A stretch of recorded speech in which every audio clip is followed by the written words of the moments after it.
మరొక ఘోరం వెలుగు చూసింది. వరకట్న వేధింపులకు ఒక ఇల్లాలు బలైంది. భర్త చిత్రహింసలు తట్టుకోలేక భార్య ఊరేసుకొని బలవన్మరణానికి పాల్పడింది. 3 ఏళ్ల క్రితం సందీప్తో పూజశ్రీ వివాహం జరిగింది.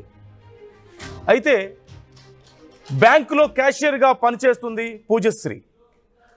మరోవైపు నందీప్ మరో మహిళతో వివాహేతర సంబంధం పెట్టుకున్నాడు.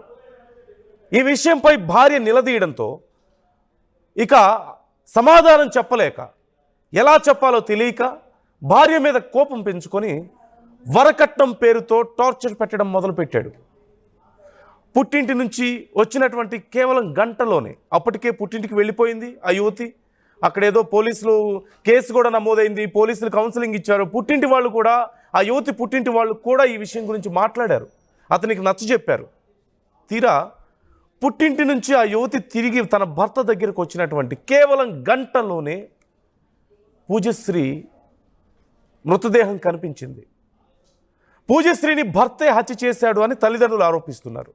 ఈ నేపథ్యంలో కేసు నమోదు చేసుకొని విచారిస్తున్నారు బగలగుంట పోలీసులు. ఈ అంశానికి సంబంధించి ఫుల్ డీటెయిల్స్ తెలుసుకుందాం. పెట్రిషియా ఉన్నారు మనతో. పెట్రిషియా, ఏం జరిగింది? పుట్టింటి నుంచి అప్పుడే కాంప్రమైజ్ చేసుకున్నారు, అంత బాగానే ఉంది. భర్త దగ్గరికి వచ్చిన గంటలోపే శవమై కనిపించింది ఆ భార్య. ఏం జరిగింది? పోలీసులు ఏమంటున్నారు? బెంగళూరులో ఘోరం చోటు చేసుకుంది. ఏదైతే వివాహిత పెళ్ళైన 3 ఏళ్ల తర్వాత కూడా బలవన్మరణానికి పాల్పడింది. పూజశ్రీ అన్న మహిళ నందేష్ అన్న వ్యక్తిని కూడా పెద్దల సమక్షంలో వాళ్ళు అరేంజ్ మ్యారేజ్ చేసుకున్నారు. ఈ క్రమంలోనే ఎక్స్ట్రా డౌరీ అడగడము, అధికంగా నాకు డబ్బులు తీసుకురావాలంటూ కూడా ఆ వరకట్నం కోసం వేధింపులకి గురి చేశాడు. అనేక సార్లు కుటుంబ సభ్యులు చెప్పినప్పటికీ కూడా అతను వినకపోవడము, ఒకవైపు భార్య నచ్చలేదంటూ కూడా ఇలా వేధింపులకి గురి చేశారు. ఒకవైపు పూజశ్రీ కూడా అనేక సార్లు చెప్పినప్పటికీ కూడా వినకపోవడం, తను ఒక బ్యాంక్ లో క్యాషియర్ గా పనిచేస్తున్నప్పటికీ కూడా ఇలా క్యాషియర్ డబ్బులు తీసుకొని రామని చెప్పడము, అతను మద్యానికి కూడా అలవాటు పడ్డాడని కూడా తెలుస్తుంది. ఈ క్రమంలోనే పూజశ్రీ ప్రెగ్నెంట్ అవ్వడము, ఆ తర్వాత కూడా తనని నాడియాకి కూడా పంపించే ప్రయత్నం చేశాడు. ఇదే క్రమంలో కూడా బెంగళూరులో కూడా అనేక సార్లు వాళ్ళు అక్కడ నివసిస్తున్న టైంలో కూడా నువ్వు ఇక్కడ ఉండకూడదు, నువ్వు మీ ఇంటికి వెళ్ళిపోవాలి అంటూ కూడా ఇలా వేధింపులకి గురి చేసేవాడు. అదే కాకుండా ఆ మహిళ ఎన్నిసార్లు చెప్పినప్పటికీ వినకపోవడము, వాళ్ళకు ఒక చిన్న పాప కూడా ఉందని కూడా తెలుస్తుంది. ఈ క్రమంలోనే బెంగళూరు పోలీస్ స్టేషన్ లో కూడా తను కంప్లైంట్ చేసింది. నోయిడాలో కూడా అనేక సార్లు కంప్లైంట్ చేసినప్పటికీ కూడా అతను మారతా అని చెప్పడము, దాని తర్వాత మళ్ళీ అమ్మాయి ఇంటికి రావడము, ఆ తర్వాత మళ్ళీ గొడవ పడడం, మళ్ళీ పుట్టింటికి వెళ్ళిపోవడం, అంటే ఇటువంటివి తరచూ జరిగేది. అలానే ఒక రోజు పుట్టింటికి వెళ్ళిపోవడము, పుట్టింటి నుంచి ఇంటికి వచ్చిన తర్వాత 1 hour లోపనే తను బలవన్మరణానికి పాల్పడింది. ఎవరైతే గ్రాండ్ మదర్ ఉన్నారో పూజ నాన్నమ్మ చెప్పే ప్రకారం చూస్తే కూడా నందేష్ కూడా మరో మహిళతోని కూడా ఇల్లీగల్ ఎఫ్ఐఆర్ పెట్టుకున్నాడు. అనేక సార్లు పూజ మాకు చెప్పింది. పూజ కూడా తన ఫోన్ చెక్ చేసినప్పుడు కూడా అనేక విషయాలు బయటపడే, నిలదీసినప్పటికీ కూడా నీకు అక్కర్లేదు, నీకు అవసరం లేదు, నువ్వు గోల్డ్ ఆర్నమెంట్స్ అన్ని కూడా నీకు ఇటువంటివి ఏవి వద్దు అంటూ కూడా అతని దగ్గర పెట్టుకోవడము, సరిగ్గా ఏది చేసినప్పటికీ కూడా వంకలు చెప్పడం, తిట్టడం, ఇటువంటి తరచూ చేసేవాడు. తీవ్రమైన మనస్తాపంకి గురైపోయి నా మన్మరాలు చనిపోయిందంటూ కూడా పూజ వాళ్ళ గ్రాండ్ మదర్ చెప్పిన పరిస్థితి. ఏదేమైనప్పటికీ కుటుంబ సభ్యులు కూడా ఆరోపిస్తున్నారు, మా పాప చనిపోవడానికి కారణం అతని అనేక సార్లు వేధింపులకు గురి చేయడం, తను బలవన్మరణానికి పాల్పడడానికి కూడా ఇతనే కారణం అంటూ కూడా కుటుంబ సభ్యులు ఆరోపిస్తున్నారు.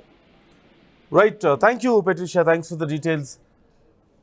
చూస్తున్నాం, వరకట్న వేధింపుల రూపంలో ఆ యువతి ప్రాణాలు తీశాడు అతను. భర్తే ఆ యువతిని అత్యంత దారుణంగా హత్య చేశాడు.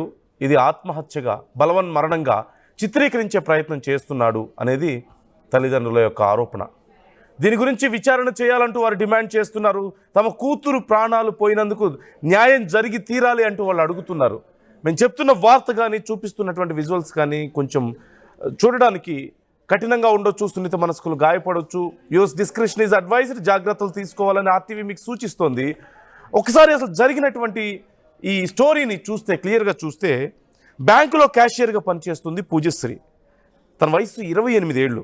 అయితే ఆ యువతికి నందీప్ అనే వ్యక్తితో 3 ఏళ్ల క్రితం వివాహం జరిగింది. వారికి ఒక పాప కూడా ఉన్నట్లుగా తెలుస్తోంది. అయితే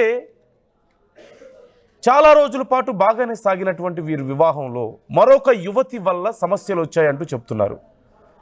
మరొక యువతితో నందీప్కు అక్రమ సంబంధం ఉందని అది గుర్తించినటువంటి పూజశ్రీ ప్రశ్నించడంతో ఆ కోపం పెంచుకొని తనని చిత్రహింసలు పెట్టడం మొదలుపెట్టాడని, ఎలా తనని హింసించాలా అని ప్లాన్ చేసుకొని వరకట్నం అనే పేరుతో అప్పటికే 30 లక్షలు అప్పు చేసి తమ కూతురు పెళ్లి చేసామంటూ ఆ పేరెంట్స్ చెప్తున్నారు. అయినా సరే నాకు ఇంకా కట్నం కావాలి, కారు కావాలి, అది కావాలి, ఇది కావాలి, అది తీసుకొస్తేనే నేను నీతో కాపురం చేస్తాను, లేదంటే నా ఇంటికి రావద్దు అని చాలాసార్లు తనని ఇబ్బంది పెట్టాడని, తాను పుట్టింటికి వచ్చిందని మళ్ళీ సర్ది చెప్పి అతనితో మాట్లాడి తిరిగి ఇంటికి పంపించామని, అయినా తన చిత్రహింసలు మానకపోవడంతో చివరికి ఆ యువతి పూజశ్రీ వెళ్ళి పోలీస్ స్టేషన్లో పలుసార్లు కంప్లైంట్ చేసింది. పోలీసులు కూడా పిలిచి కౌన్సిలింగ్ ఇచ్చారు.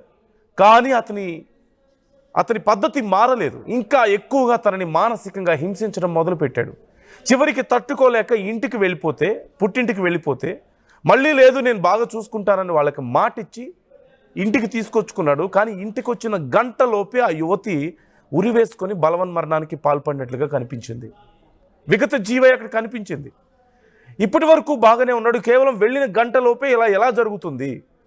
మేమందరం తనకు మద్దతుగా ఉన్నాం కదా, నిజంగా ఇష్టం లేకపోతే మాతో ఉండిపోతుంది కదా అని పేరెంట్స్ అంటున్నారు.